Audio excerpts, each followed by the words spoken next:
You're 18-0. Who would you want next if you could line up 3 opponents in order? I feel like after this fight, just go back to the drawing board, see who's available. I think that still maybe one more fight before going for a world title, you know, to get some more experience. That was a great learning experience. I just felt like, you know, since being with my manager, Keith, and being with Eddie, this is my first real active year. You know what I'm saying? I haven't really been active like all the other guys, so I'm really still getting the experience. And from day one, all I asked Eddie and my manager is like, yo, keep me active so I could get the experience, because I'm still kind of playing catch-up, you know? Like, guys like Devin and all these guys, they've been in tough fights with guys like Jojo Diaz, Lomachenko when I was, like, inactive. So now I'm kind of getting my feet wet and kind of going through it now. So I feel like maybe one more fight and then a world championship. But it really doesn't matter. I'll go for a world title my next fight. I just feel like that I'm still shaking, like, you know, some ring rust off, still getting my feet wet and still settling it in as a professional. I only had 17 fights tonight.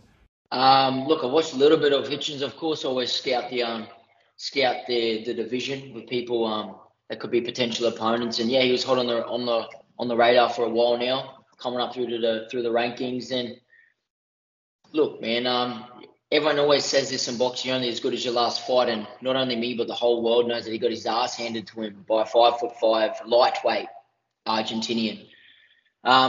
So hey, it is what it is. I know he's going to be better. He's going to be training, but yeah, man, that's I'm levels above. No disrespect, I'm levels above Lemos. I've showed that constantly. My last couple of fights have been unbelievable. So yeah, we've seen him enough. We've got all bases covered, I believe, and yeah, ready to defend my belt and still be champion of the world come December 7th.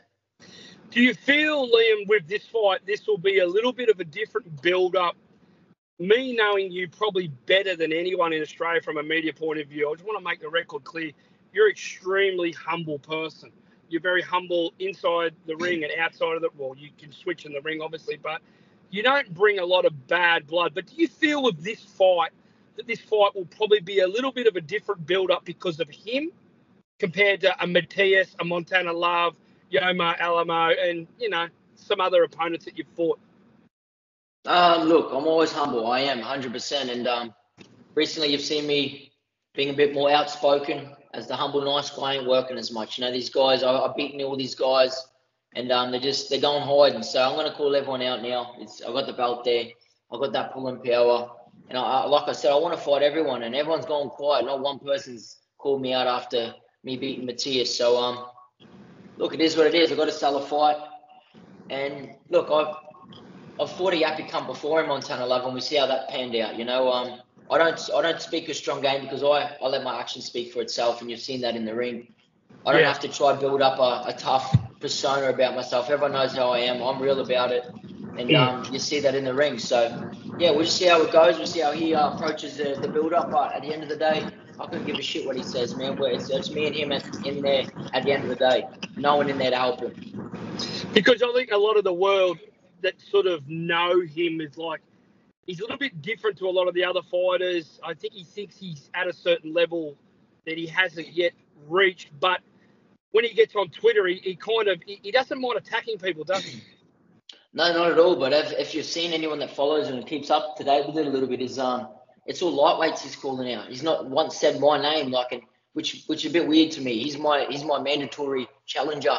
You think he'd be biting at the heels to get in there. But look, that's where I'd be if I was in that position, as I was for years and years at the top of the ratings. I was always calling out the champions. I wanted my shot where he's calling out these lightweights. So I don't know what his approach is with that. You know, he's a 140 pounder. I don't know why he's trying to call out and make potential fights with 135. As a fellow Australian with Cambosis, he's going out. He's a 135er. So I don't know his approach there. Maybe his head's not right after getting his ass handed to him by that lightweight. So who knows? But we know he's in here now with a battle-tested 140 true champion. So we're going to see how it goes. And yeah, I'm excited to defend my belt. This is what it's all about. I want to fight, and I just wanted to fight this year. Going back to why we called out our mandatory.